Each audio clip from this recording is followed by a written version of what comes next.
दो फ़ोन आने के बाद वो बहुत घबरा गई थी। उसकी सांस रुकती जा रही थी। उसे ऐसा लग रहा था कि अब उसे सांस आएगी ही नहीं। उसे समझ में नहीं आ रहा था कि उसके साथ क्या हो रहा है। वो बहुत परेशान थी। नमस्कार, मैं प्रीति माहौर फिर से मौजूद हूँ आपके बीच, आपके अपने चैनल बोल उठी खामोशी के साथ में। आज जिस विषय पे बात करने जा रहे हैं वो विषय है डिप्रेशन। इस समय इस विषय पे बात करना इसलिए बहुत ज़्यादा ज़रूरी हो जाता है कि जितना लोग कोविड की वजह से परेशान हैं, जितने लोग कोरोना की वजह से बीमार हैं, उससे कहीं ज़्यादा इस समय लोग बीमार हो रहे हैं, परेशान हो रहे हैं डिप्रेशन की वजह से। इस समय हमारे पास सबसे ज़्यादा जो फ़ोन आ रहे हैं वो इसी चीज़ को लेकर के आ रहे हैं कि लोग इस समय बहुत ज़्यादा परेशान हैं। ये जिसकी भूमिका हमने बनाई, ये एक लड़की का हमारे पास फ़ोन आता है, अच्छी खासी बिल्कुल सही। अचानक से वो कहती है कि पता नहीं, मुझे समझ में नहीं आ रहा है। 2 फ़ोन कॉल आए थे जिन्हें सुनने के बाद में, लेकिन वो 2 फ़ोन कॉल जो थे उसमें एक फ़ोन कॉल था कि उसके साथ की ही एक दूसरी टीचर थी जिसकी डेथ हो जाती है कोविड की वजह से। उसकी 1 साल की छोटी बच्ची है। और दूसरी कोविड की वजह से जो डेथ होती है वो एक लड़के की होती है जिसकी वाइफ 7 महीने की प्रेग्नेंट है। ये 2 घटनाएं उसे झंझोड़ देती हैं। उसे समझ में नहीं आता। ये बात सिर्फ एक इंसान की नहीं हो रही है, इस समय अधिकतर सभी लोगों के साथ में यही हो रहा है। इस तरह की चीज़ें सुनने को मिल रही हैं जिससे लोग बहुत ज़्यादा परेशान हो जा रहे हैं। उन्हें समझ में नहीं आता कि उन्हें क्या हो गया है। वो भी कोविड के शिकार हो गए हैं, उन्हें भी कोरोना हो गया है, कि उन्हें हुआ क्या है। वास्तव में जो ये समस्या है ये कहलाती है डिप्रेशन। अब ये समझने की कोशिश करते हैं कि डिप्रेशन होता क्या है। देखिए, डिप्रेशन जो है वो एक प्रकार की मन स्थिति है। मन स्थिति मतलब हमारे मन की एक स्थिति होती है जिसमें निराशा हमारे ऊपर हावी हो जाती है। हमारे सोचने समझने की शक्ति जो है उसके ऊपर निराशा इतनी ज़्यादा हावी हो जाती है कि इंसान को ऐसा महसूस होने लगता है कि या तो उसके लिए ये दुनिया बेकार है या इस पूरी दुनिया के लिए वो व्यक्ति बेकार है। उसे अपना प्रतिबिंब आईने में धुंधला नजर आता है। ना तो वो जाग रहा होता है ना वो सो रहा होता है। ये स्थिति मस्तिष्क की ना चेतन है अवस्था है ना अचेतन अवस्था है। एक अलग ही अवस्था में इंसान चल रहा होता है। उसे कुछ भी अच्छा नहीं लग रहा होता है। यदि ये स्कोर कार्ड आप इस समय करने बैठेंगे तो पूरे विश्व के 80% या 80 से भी ज़्यादा % लोग इस समय ऐसा ही अनुभव कर रहे होंगे। तो इस विषय पे आज थोड़ी सी बात की जाए, थोड़ा सा समझाया जाए कि डिप्रेशन से आप खुद को कैसे बाहर निकाल सकते हैं और डिप्रेशन से आप किसी दूसरे को भी कैसे बाहर निकाल सकते हैं। क्या वो उपाय आप कर सकते हैं जिनसे आप खुद को डिप्रेशन में जाने से बचा सकते हैं, या फिर अगर डिप्रेशन में आप चले गए हैं तो खुद कैसे बाहर निकल सकते हैं। ठीक है, देखिए, सबसे पहले तो ये समझना बहुत ज़्यादा ज़रूरी है कि डिप्रेशन से निकलने के लिए आपको खुद में ये सोचना होगा कि मुझे डिप्रेशन से बाहर आना है। हर हालत में मुझे बाहर निकलना है। जब तक आप खुद अपने आप में ये नहीं सोचेंगे कि आपको डिप्रेशन से बाहर आना है, इस स्थिति से बाहर निकलना है, तब तक आप डिप्रेशन से बाहर नहीं आ सकते। पर ये स्थिति, ये सोचना, ये विचार, ये कुछ स्टेज तक है। मतलब जब डिप्रेशन आप पूरी तरह से डिप्रेस नहीं हुए हैं, आप पूरी तरह से डिप्रेशन में नहीं गए हैं, डिप्रेशन में जाने की शुरुआत हो रही है, आप केवल निराशावादी हो रहे हैं। अभी निराशा ने आपको पूरी तरह से घेरा नहीं है। निराशा से बस आपकी पहचान हो रही है। ये उस समय की स्थिति है। लेकिन जब कोई व्यक्ति पूरी तरह से डिप्रेस हो जाता है, पूरी तरह से डिप्रेशन में चला जाता है, तब उसके साथ के लोगों की जिम्मेदारी हो जाती है कि वो उससे इस स्थिति से बाहर लेकर के आए। अब सबसे पहली चीज़ कि आपको ऐसा फील हो रहा है कि आप डिप्रेशन में जा रहे हैं, उसके लक्षण क्या हैं? जो हमने आपको शुरू में बताया कि आपको कुछ भी अच्छा ना लगे, जो चीज़ें आपको पसंद हैं वो भी खुशी नहीं दे रही हैं, आपको सब कुछ सामने होते हुए भी सब कुछ धुंधला सा नज़र आ रहा है, आपको नहीं समझ में आ रहा कि आप क्या करें क्या ना करें, तो आप समझ जाइए कि ये डिप्रेशन में जाने की शुरुआत है आपकी। इसमें आप क्या कर सकते हैं? देखिए, सबसे पहली चीज़ जो सबसे ज़्यादा कारगर होती है वो आप खुश रहने की कोशिश करें। अब आप कहेंगे खुश तो आप रह ही नहीं सकते, ठीक, वही बता रहे हैं कि आप कैसे खुश रह पाएंगे। इसमें सबसे पहला जो आप काम करेंगे अब वो आप काम करेंगे कि दिन में कम से कम 2 बार आप स्नान करें, 2 बार बाथ लें अच्छे से करके। अब आप कहेंगे सुबह में तो सभी लोग, हाँ, सुबह में सभी लोग स्नान करते हैं, जो लोग नहीं करते हैं उनसे भी कहेंगे कि सुबह में स्नान करें। और सुबह का स्नान कृपया करके वो 11 या 12 बजे ना हो, वो सुबह का स्नान नहीं कहलाता, वो दोपहर का स्नान कहलाता है। सुबह का स्नान का मतलब है कि आप सूर्य को उदय होते हुए देखें, तो सूर्य के उदय होने से पहले आप स्नान कर लें, ठीक है।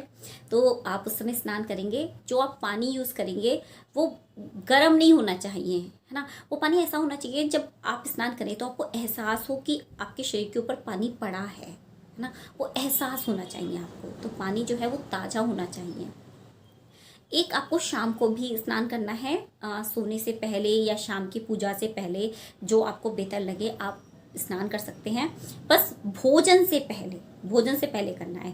भोजन करने के बाद स्नान नहीं करना चाहिए, भोजन से पहले आपको स्नान करना है।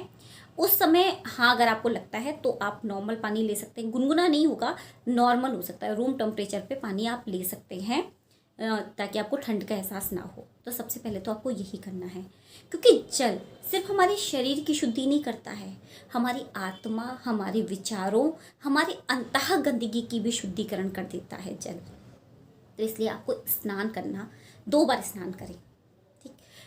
दूसरे नंबर पे जो आपको काम करना है वो आपको काम करना है, जैसे हमने कहा, स्नान आपको सूर्य उदय से पहले करना है, सूर्य को आपको उदय होते हुए देखना है। तो स्नान करने के बाद आप 2 मिनट के लिए सूर्य को उदय होते हुए देखिए, क्योंकि जब आप किसी चीज़ को उदय होते हुए देखते हैं ना, तो आपके मन में एक ज्योति जागृत होती है, एक ऊर्जा उत्पन्न होती है कि जिस सूर्य भी तो अस्त होने के बाद उदय हुआ है ना। वैसे तो सूर्य अस्त नहीं होता, हमें ऐसा लगता है कि सूर्य अस्त हो गया है, लेकिन जो हम लोग मानते हैं उस हिसाब से सूर्य भी तो उदय होता है ना। तो आपको लगता है कि जो भी परेशानी है वो एक दिन खत्म हो जाएगी। और सूर्य, जिस तरह से सूर्य उदय हो रहा है उस तरह से हमारी भी खुशियों का उदय होगा। तो सूर्य को उदय होते हुए देखिए, ठीक है। फिर आपको भले ही कहीं जाना हो या नहीं जाना हो, लेकिन अगर आपको डिप्रेशन फील हो रहा है, आपको ऐसा लग रहा है कि आप डिप्रेशन में जा रहे हैं, तो आप अच्छे से करके ड्रेसअप होइए, अच्छे से तैयार होइए, अच्छे से कपड़े पहनिए, वेल प्रेस करे हुए, मेकअप कीजिए, जो मतलब लड़कियां हैं तो कर लें, वैसे तो आजकल लड़के भी करते हैं। तो आप तैयार हुइए, है ना। इसमें आप डियो या परफ्यूम लगाना मत भूलिए, वो आपको ज़रूर से ज़रूर लगाना है। कोई अच्छी सी जो फ्रेगनेंस आपको सबसे ज़्यादा पसंद हो, उस फ्रेगनेंस का आप परफ्यूम लगाइए या फिर आप डियो लगाइए, वो आप ज़रूर लगाइए।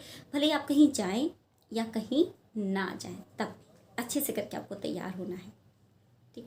दूसरी चीज़, तीसरे नंबर की चीज़, आप किसी भी धर्म के हों, हिंदू धर्म हो, मुस्लिम हो, सिख हो, ईसाई हो, पारसी हो, बौद्ध हो, जिस भी धर्म के हों, उस धर्म के हिसाब से आपकी जो भी पूजा या आराधना की जो भी पद्धति हो वो ज़रूर फॉलो करें, उसे ज़रूर से ज़रूर करें। देखिए, हम ये नहीं कह रहे कि ईश्वर का, जो लोग नास्तिक हैं उनसे हम ये नहीं कहेंगे कि पूजा करने से सब कुछ सही हो जाता है, लेकिन जब एक विश्वास होता है आपका कि सब सही हो जाएगा, क्योंकि आप उससे कह रहे हैं जिसमें आप ये कल्पना करते हैं कि उसने आपको बनाया है, उसने आपको जन्म दिया है, तो जब वो सब कुछ संभालने वाला है तो एक दिन सब कुछ वही सही करेगा। तो आप हर हालत में अपनी पूजा पद्धति ज़रूर अपनाएं, चाहे आप 2 मिनट का समय दें, 1 मिनट का समय दें, ये आपके ऊपर है, लेकिन आप अपनी जो भी आराधना है वो ज़रूर से ज़रूर करें, ठीक है। इसके बाद आप अकेले ना रहें, आप हमेशा अपने परिवार के लोगों के साथ में रहें। और कहीं ऐसी जगह पे है जहाँ आप रूम लेके अकेले ही रह रहे हैं या अकेले रह रही हैं, तो ऐसी स्थिति में आप अपने परिवार के लोगों को, जिन्हें आप बहुत प्रेम करते हैं, उनसे वीडियो कॉल कॉल करें, है ना, वीडियो कॉल पे बात करें, सिर्फ फ़ोन पे बात ना करें, वीडियो कॉल पे बात करें, ताकि सामने वो इंसान आपको नज़र आए, उससे बातें करें आप, है ना। जो आपको चीज़ें पसंद हैं खाने में, वो चीज़ें आप अपने लिए बनाएं। और कोविड की स्थिति है, या कोविड की स्थिति जब नहीं हो रही हो और नॉर्मल आपको डिप्रेशन फील हो रहा हो, तो आप मंगा लें, लेकिन आप वो चीज़ ज़रूर से ज़रूर खाएं, वो चीज़ें खाएं जो आपको पसंद है। बस उसमें थोड़ा बहुत ज़्यादा जंक फूड मत खाइएगा, इसका थोड़ा ख्याल रखिएगा। लेकिन जंक फूड में भी आप बहुत सारा न्यूट्रिशन ऐड कर सकते हैं, तो उसके संग वो चीज़ें आप खाएं जो आपको पसंद हो बहुत ज़्यादा। म्यूज़िक सुनिए। डिप्रेशन से बाहर निकलने में संगीत बहुत बड़ा वाला रोल प्ले करता है, बहुत ज़्यादा। तो आप संगीत सुने, है ना, अच्छा संगीत सुने, जो संगीत आपको पसंद हो। हम ये नहीं कह रहे आप शास्त्रीय संगीत सुने या भाई हनी सिंह के गाने सुने, ये बिल्कुल नहीं है, लेकिन आप संगीत सुने अच्छा। बस दर्द दिल वाले गाने कृपया करके ना सुने, क्योंकि आप ऑलरेडी डिप्रेशन में हैं और सारे दर्द दिल वाले सुनने बैठ गए ना, तो थोड़ा और ज़्यादा वो हो जाएगा, है ना। दुनिया बनाने वाले क्या तेरे दिल में समाई, काहे को दुनिया बनाई, तो मतलब थोड़ा सा, है ना, थोड़े से ऐसे गाने सुने जो आप में ऊर्जा उत्पन्न करें, ठीक है। अपने आप को कामों में व्यस्त रखें, अकेले ना रहें, आप अपने आप को बिजी, कुछ भी काम करें लेकिन आप व्यस्त रहें, और वो कोशिश करें वो काम जो होने चाहिए वो क्रिएटिव होने चाहिए, कलात्मक होने चाहिए। आपके पास अगर कुछ नहीं है काम करने के लिए, कोई काम करने वैसे तो ऐसा होता ही नहीं है कि काम करने के लिए कुछ ना हो, लेकिन फिर भी अगर आपके पास काम करने के लिए कुछ भी काम करने के लिए नहीं है ना, तो वो माचिस की डिब्बी होती है ना, उसकी सारी तीलियाँ गिरा लीजिए, ठीक है। और उन तीलियों से कोई फिगर बनाइए, फिर उन तीलियों को वापस माचिस की डिब्बी में लगा दीजिए, फिर उन्हें गिरा दीजिए। आप ना खुद को व्यस्त रखेंगे, आपका दिमाग जो है ना, वो निराशा की तरफ सीढ़ियों पे नीचे नहीं जाएगा, बल्कि थोड़ा बेहतर करने की कोशिश करेगा, अच्छा करने की कोशिश करेगा, आपका दिमाग पॉजिटिव सोचेगा।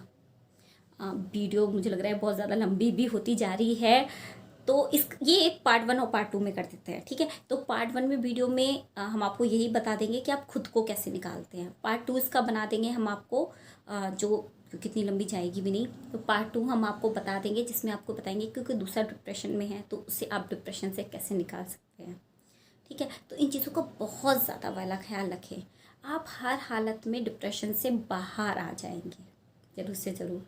तो अपना बहुत ख्याल रखें, अपनों का बहुत ज़्यादा ख्याल रखें। तो इसका तो अभी पार्ट 2 आने ही वाला है, पार्ट 2 आपका जस्ट इसके बाद आपको मिल जाएगा। तो फिर मिलते हैं इसी वीडियो के पार्ट 2 में, तब तक के लिए आपको हमारा बहुत ज़्यादा प्यार भरा नमस्कार।